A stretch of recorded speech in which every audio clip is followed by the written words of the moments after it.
What's up, Underdawgs? Look, from 12-hour road trips just to get court time to play varsity basketball in the 7th grade. Aliah Newsome is rewriting what it means to grind early. Born on a military base in Alaska, raised by 2 former athletes, Aliah's journey is one of effort, resilience, and the real underdog energy. Now training with former WNBA player Erlana Larkins and competing at the 16U level as an 8th grader, she's not waiting her turn. She's taking it. Welcome to the Underdawg Voice Podcast. I'm Coach Q, and this episode is a whole masterclass on what it means to bet on yourself early and never look back. So, let's get it.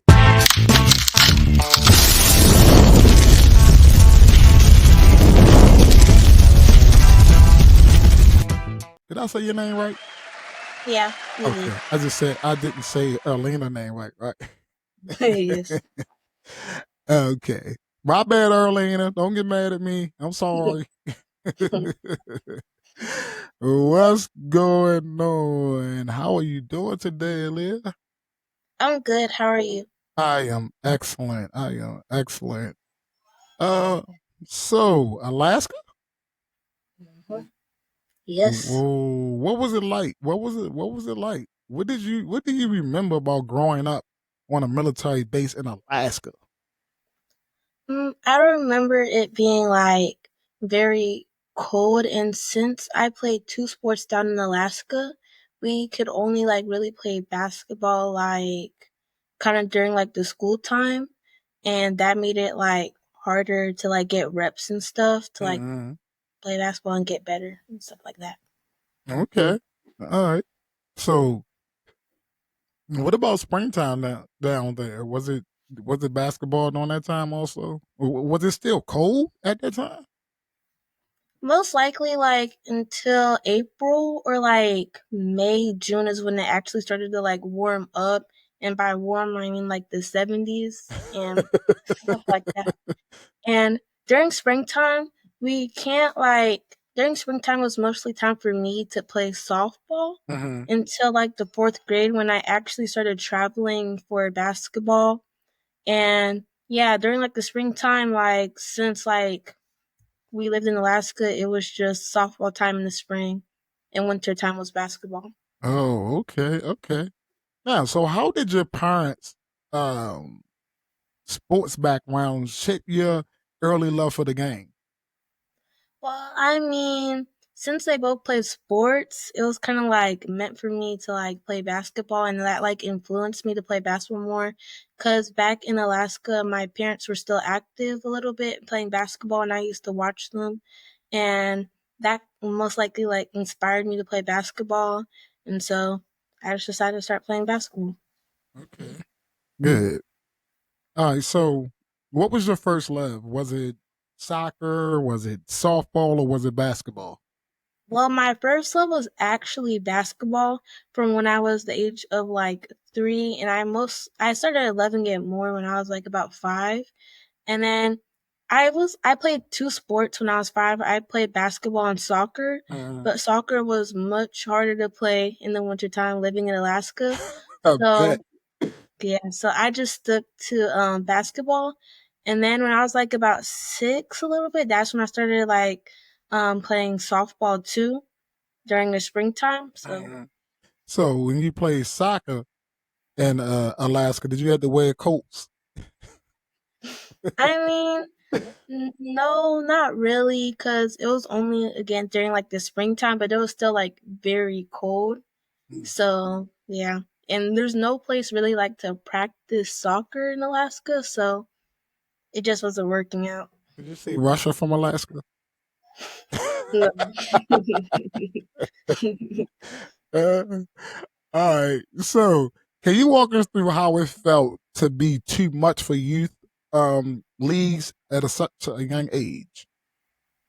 Can you repeat that, please? Can you walk us through how it felt to be too much for youth leagues at such a young age? I mean, for me, it was just balancing both of them. It wasn't really too much. It was just like organizing my schedule most likely because sometimes it would be hard for me has to go from like school, then to go to basketball, then to go to softball.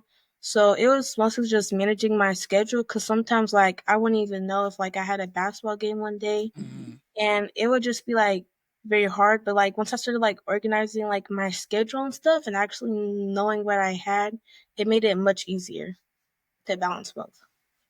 Okay. All right. So let me. So how long have you ever played in the league or on a team um that was meant for just your age, or did you always play it at a higher level? I'm pretty sure I always played at a higher level So ever since like high I like school the days. backstory you just told me, but that's what I meant by how you was too much for the youth league. Like how Yeah. you know what I mean? How your play was too much for the youth league where you had to play up. hmm So how was that? What was that like?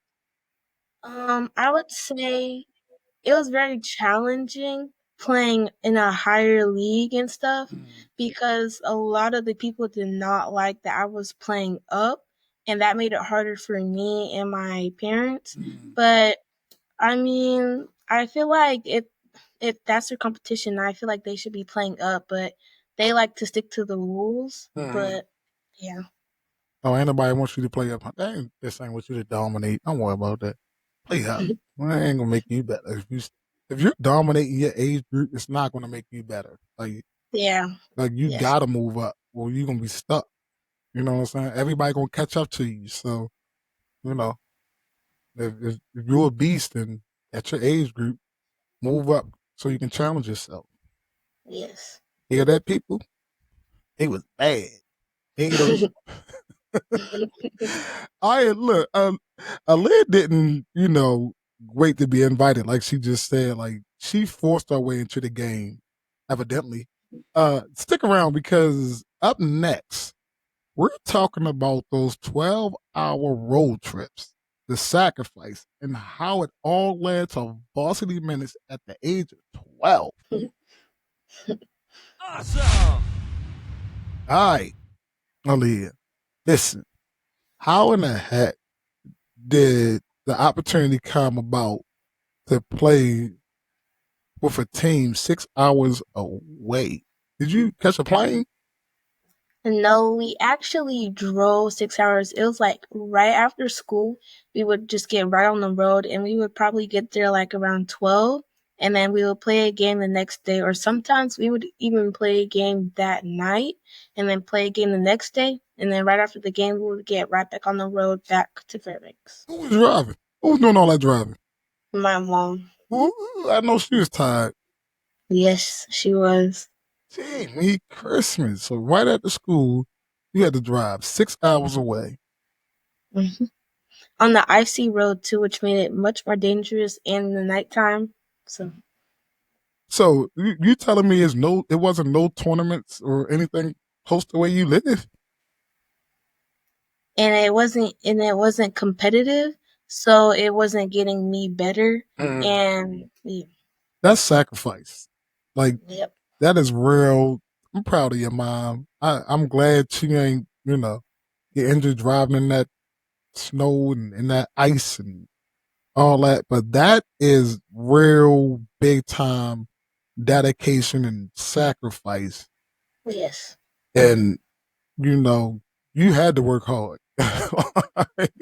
You ain't gonna have me driving six hours away in this icy road and you don't score 10, 15 points, give me 15 rebounds. You ain't doing all that. So you got there, you had to show off, boy. That's motivation for Yeah. you right there. Sure. Mom be mad as a mom. She drives 6 hours in some ice and you don't perform. Has that ever happened? Every time I would go down there, I would always play out. So I don't think like it ever happened. Mhm. I don't think so. Not that I remember of. So Mhm. Yeah, well, all right. Shoot, because I know that ride home. You ain't performed. That ride home, ooh, you might have been fussing all the way. Oh my goodness. So what did those long road trips teach you about dedication? It always taught me to work hard for what you want, Mm-hmm. especially my mom having to drive 6 hours. That really encouraged me to work harder, especially when I was playing my games down there. I Mm-hmm. had to make sure like I played my best because the ride home for 6 hours would have been Yeah, bro. bad. We ain't stopping for nothing. We going straight home. Don't ask me for no food, no nothing. We drive all we down here. Mom. Good mom. Good, good. So when your family moved, so after Alaska, right? Where did your family move to? We moved to Florida. All right. So did you stay in Alaska most of your time, or because like Yes, again? I was actually born in Alaska and then we moved out of Alaska when I was like about 12, Mhm. 12 and a half, or around that age, and then we moved here to Florida, and that was a very big change for us too. Yeah, you was like heat Yes. all year round. Heat all year round. Yeah. Yeah. 'Cause you was like, we're not going back to Alaska. Was that the first question you asked when you got to Florida? We ain't Yes. going back to Alaska, are we? When we first moved down here, and it was like so much bigger because in Alaska, we lived in like a small town, so there wasn't that much stuff. When like I moved here and I saw like all the stuff, I was like, I want to stay here. So Yeah, I get it. I've been to Florida a couple of times. I get it. So when your family moved to Florida, what changed for you as an athlete? I would say the competition in Florida, like that definitely changed because the competition, like we didn't have to drive 6 hours to play a game or a tournament. Like it was right here, Mm-hmm. and the competition was much more different than what I was used to Yeah. and much more Mm-hmm. challenging. Yeah. Oh, yes. Oh, yes, it was. And yes, it is. Down south, don't play that. They don't play about their sports down south, boy. I'm from Baltimore, Maryland, and I took my girls to Florida, and it was tough. We wound up going to the championship, but that was teams all over the country. But yeah, down south don't play. They don't play about their basketball. Was it overwhelming, like to you? I mean, for like the first part, like probably like the first couple months a little bit, because I was like getting used to it down here and it was a little overwhelming and stuff like that. But then I got used to it and I started making friends down here and friends in sports. And so that made it like more comfortable for me. And then it took me like a little bit to like get used to the competition up here. But once I started dominating and getting used to the competition, it definitely made it much easier. Did you feel though that you had to train even harder? Yes. Okay. So, what is it like training under Erlana? Did I say that right? Yes. Earl. I want you to look. Don't be getting on my podcast and on social media cussing me out because I messed your name up. That's why we just call her Coach E. Okay, Coach E. All right. So, what was it like training under Coach E and Coach K Robinson? What's her name? Kiana. Well, yes. All right, Kiana Robinson. Well, first I started training with well, we call her Coach Kiki. Well, first I started training under her and I was a little nervous and stuff because at the practices, Mm. it's hard at the practices. But once I started training under her, I started getting more comfortable and I started working on my skills, my finishes, and I saw myself improving in the game. And then when I started training with Coach E, Mhm. she definitely helped me a lot with like my post moves and my footwork a lot, and she helped develop me a lot for like the time that she has been training me in, and I definitely see the improvement in the game. All right. So, listen. About this, what keeps you confident? Because to me, these days, confidence is not something that come by easily. Um, Mhm.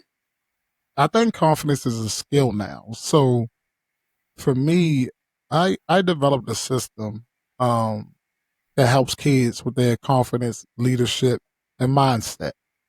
Mhm. So how do you stay confident um, in tough times like this, like going 6 hours away, then coming to Florida and playing against better competition? How do you stay confident? What are some things that you do to stay confident? I would say like my progress, like I see my hard work and I see it come to light. And I feel like that actually gives me confidence to keep on going because I see my improvement. I would say that's what keeps me confident. Okay. Good, good, good. If any of y'all want to know more about being confident and what I do to help out, just check out the link in the description later on. All right. Now let's get to the fun part. Fire round. All right, y'all. Listen, don't go nowhere because we're about to hit a lid with the fire round. Dream matchup, go to meal, and which WNBA player she got next. You don't want to miss this. You know what? I need a siren. Like, why don't my box have a siren that I can like, when I'm talking about fun fire, the fire truck siren or something like that. Why? I'm gonna see. I'm like, what the? Why I don't have that? I don't have it on here. That's crazy. I need to get that.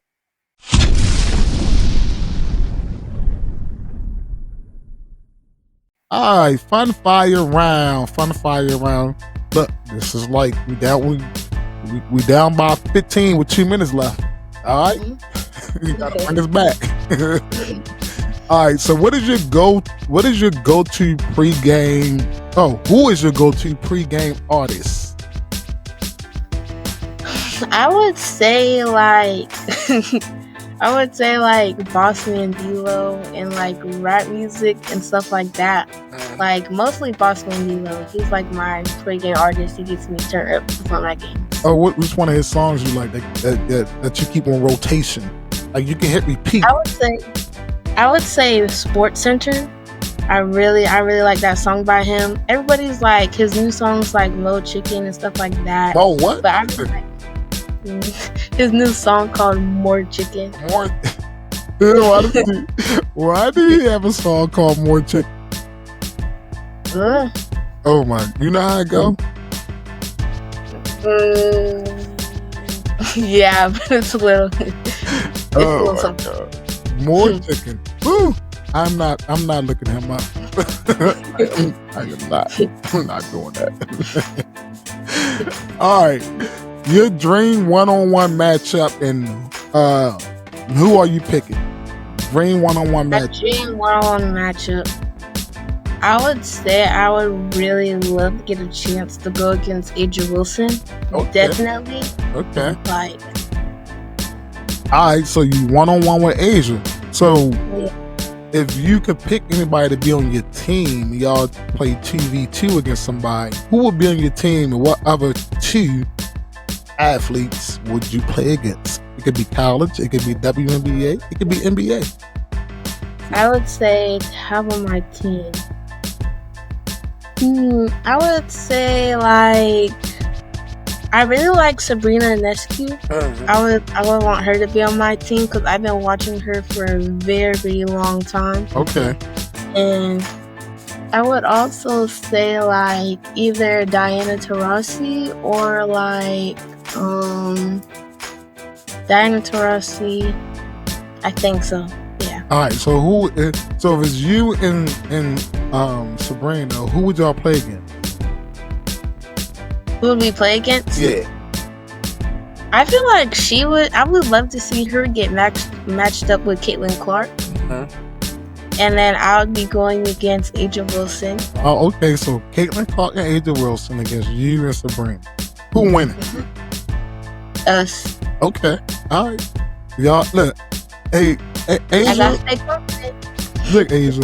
There's a lot of girls that come on my show that keep challenging you, Aja. Like, you got to show up. You got to show up. We can fly down to Vegas.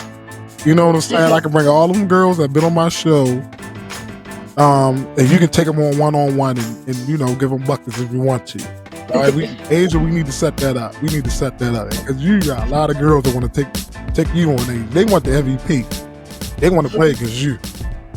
That's what I'm talking about. Play against the best so you can get better. All right. So, what is your favorite in-game celebration or move? And then you got to do it.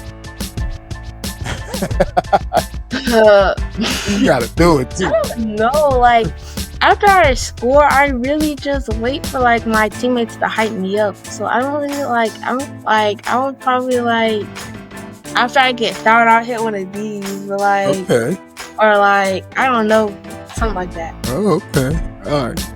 If you could only eat one post-game meal forever, like what is it? I never pronounce it right, but it's called acai bowls. I think that's how I pronounce it. Well, It's like a acai bowl where like they have the it's like a smoothie type. with the fruit and all Yeah, with the that. fruit on top and the cola. Yeah. I That's what I would have. could not pronounce that either. I just be like, yo, go get me one. Which one you want, Coach? Look, I don't care. Just go get me one of those bowls. Yeah. My homeboy turned me on to those.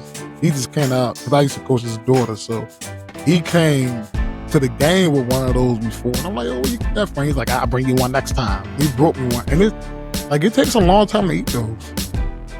A real long time to eat. I was there for like, I mean, I think I was eating that thing for like an hour.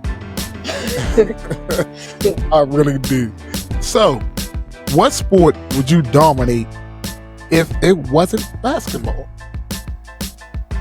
If it wasn't basketball, I would definitely dominate. I really always wanted to like try tennis, so I feel like I would dominate in tennis. I don't know why. Oh, okay, all right. Oh, tennis. Yeah, that'll be good. So now that you're in Florida, right, and that you play, and it's summer or whatever, it's hot all year round, I guess. Do you get to play softball more, or do you just stick to basketball? I do get to play softball more, cause definitely like on the weekends is more like softball, or sometimes I would actually do both. Cause softball games are always early in the morning, like at 7 in the morning, and my basketball practice are usually around like 9 or 10. So sometimes I would go to softball, and then right after I would go to basketball. So I still do both. Okay. All right. Great fun fire round. Great fun fire round. Was that a little bit better? Great fun fire round. So,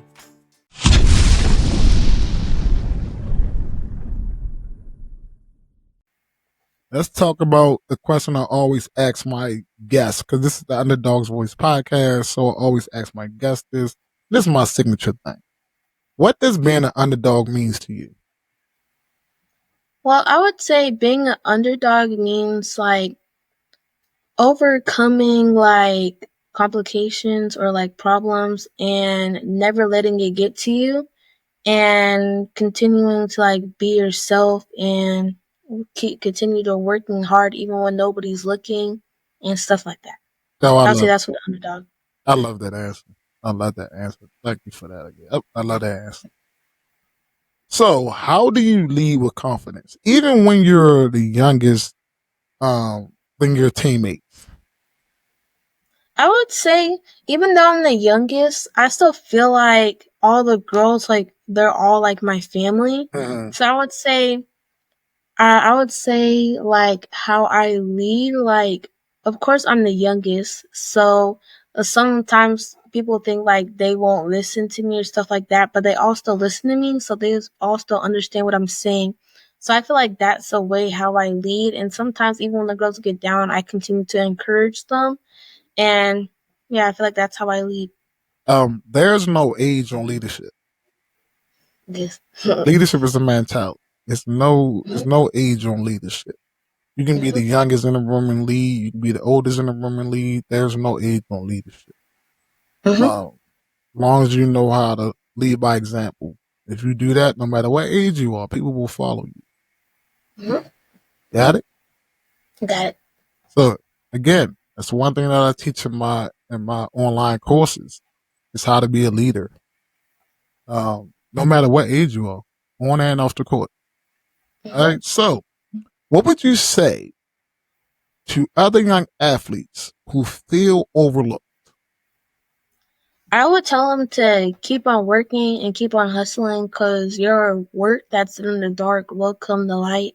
And I feel like even if it's not being shown right now, that if you continue to work hard, then your work will be shown. Good. Look, hey, Leah, your mom did an excellent job raising an excellent young lady and sacrificing a lot for you. I hope one day you can retire your mom, whatever she do, she ain't already retired. Um, she deserves it. All moms, a lot of moms out here deserve it. I've never heard this story before in all my years of playing basketball that a mom would drive 6 hours in ice to get her Mm-hmm. daughter to a basketball game. Absolute sacrifice, absolute dedication, and it's paying off. Mm-hmm. It's paying off. So keep doing what you're doing. I know your mom happy now. She don't got to drive on no icy roads. Just a little bit of wet roads because it rains down in Florida. Just a little bit of wet roads. But tell your mom, if anything else, thank for me. Like thank you for me for just doing what she do for you. And I said thank you because what she's doing is she's developing strong, young, black, African American leader, and that's what we need in this world. Mm-hmm. Get leaders like you. All right, fam. Look, Aliah Newsome is the definition of earn, not given. From Alaska to Florida, from T-ball to varsity minutes, she's proof that with the right mindset, no dream is too far. She's only in the 8th grade, but she's moving like a pro. All right, tell everybody where they can find you at on your Instagram, where they can follow you and all that thing so they can continue to follow your wonderful journey. Mm-hmm. Well, you guys can follow me on Instagram and TikTok. My name is just Aliah Newsome or Aliah Ray Newsome. You can just follow me there. And also on Twitter. Y'all got it? Twitter and on Instagram. Follow my girl, man. I'm telling you, her journey, her story was unbelievable. I can't wait to see the rest. All right, so if you're ready to unlock your potential like Aliah, tap into the Underdawgs Voice Academy, your go-to mental performance, leadership, and the tools to go from doubt to dominate like Aliah. Follow the journey on my link tree at Linktree SQ Basketball Chronicles. Grab the merch, y'all. Look, grab the merch. Oh, you got to grab the merch. Underdog heart of an underdog. You got to grab the merch. So grab the merch, share the story, and tell us who should we feature next. I'm Coach Q. That's the wonderful Aliah from Alaska. And guess what, y'all? We're out.